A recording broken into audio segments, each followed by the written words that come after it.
Ok.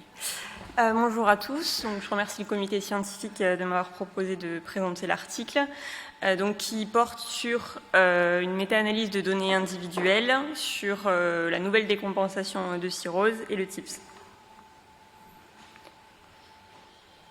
Donc, comme vous le savez, l'évolution naturelle de la cirrhose, elle est marquée d'abord par un stade où la cirrhose est compensée, puis au fur et à mesure de l'évolution de la maladie, par un stade décompensé au moment de la survenue de la première décompensation de cirrhose. Et puis, quand la cirrhose est compensée, on s'astreint à rechercher une hypertension portale cliniquement significative, puisqu'on sait qu'on peut aujourd'hui agir sur un des marqueurs pronostiques de la maladie qui est l'hypertension portale, notamment en prescrivant du carvedilol chez les patients qui ont une cirrhose compensée avec une hypertension portale cliniquement significative.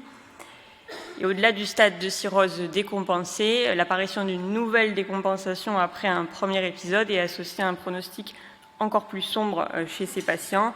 Et ce travail porte sur cette nouvelle décompensation, qui a été définie au cours du congrès de Baveno 7 comme un deuxième événement de décompensation lié à l'hypertension portale, une ascite, une hémorragie digestive par rupture de varices, une encéphalopathie hépatique et ou un ictère, ou le développement d'une hémorragie récidivante, d'une ascite réfractaire, d'une encéphalopathie récidivante, d'une ISLA et ou d'une HRS-AKI.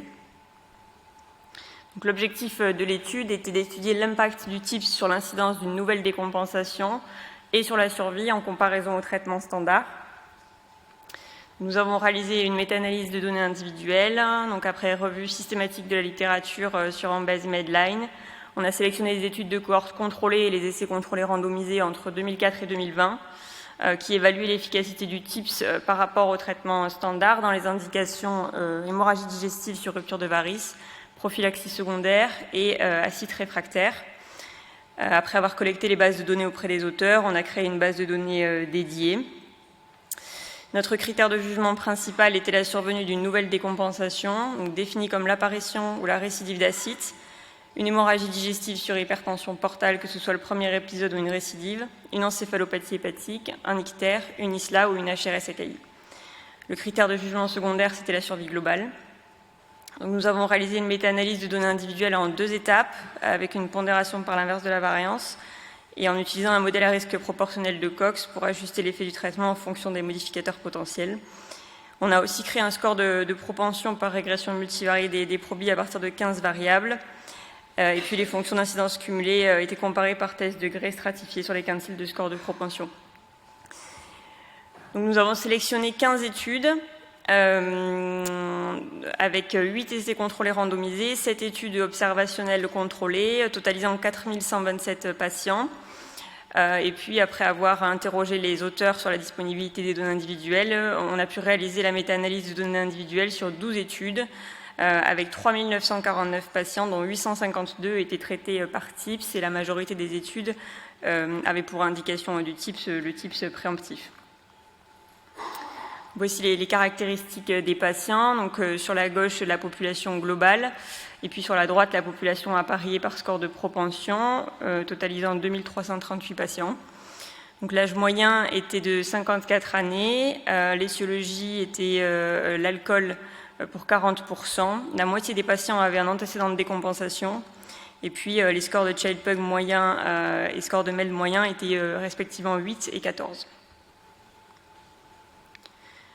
Donc, nous avons d'abord regardé l'incidence cumulée des événements à 2 ans. Donc, comme vous le voyez, il y avait 72% d'événements, dont 55% de nouvelles décompensations, réparties à 21% pour l'événement hémorragie, 18% encéphalopathie, 13% l'acide et puis 2% l'ictère. Et quand on a comparé la fonction d'incidence cumulée d'une nouvelle décompensation dans la population globale, on a observé que l'incidence était plus faible dans le groupe TIPS en comparaison au traitement standard, donc 50% versus 62% à 2 ans. Et cette différence significative était vérifiée dans les différents sous-groupes, TIPS préemptif, acide réfractaire et prévention de la récidive hémorragique.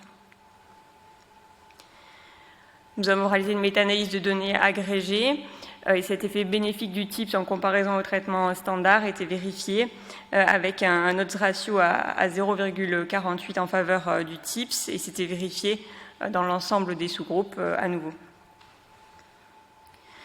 Concernant la méta-analyse de données individuelles, donc sur la gauche non ajustée et sur la droite ajustée sur les principaux facteurs confondants, on retrouvait l'effet bénéfique du TIPS sur la survenue de la nouvelle décompensation, donc avec un hazard ratio à 0,44 dans la méta-analyse de données individuelles ajustées.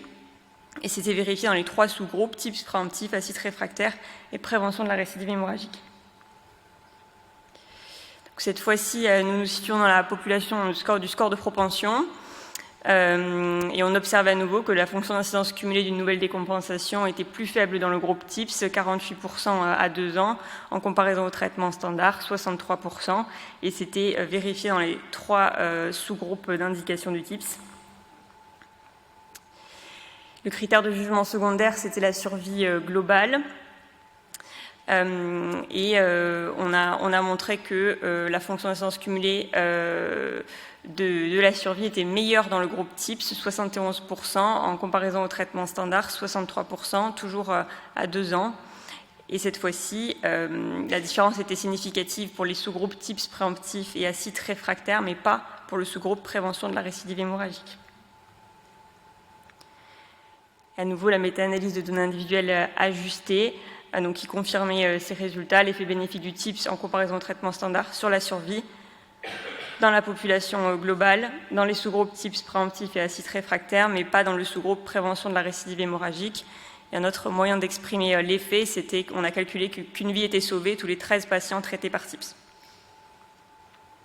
Donc en conclusion, chez des patients sélectionnés, le TIPS diminue l'incidence cumulée d'une nouvelle décompensation en comparaison au traitement standard. Et les patients traités par TIPS pour une hémorragie digestive par rupture de varices ou une acide réfractaire ont une survie augmentée par rapport aux patients traités par traitement standard.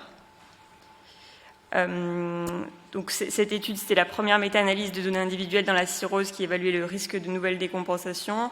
On a pu inclure un grand nombre de patients provenant de pays occidentaux et orientaux.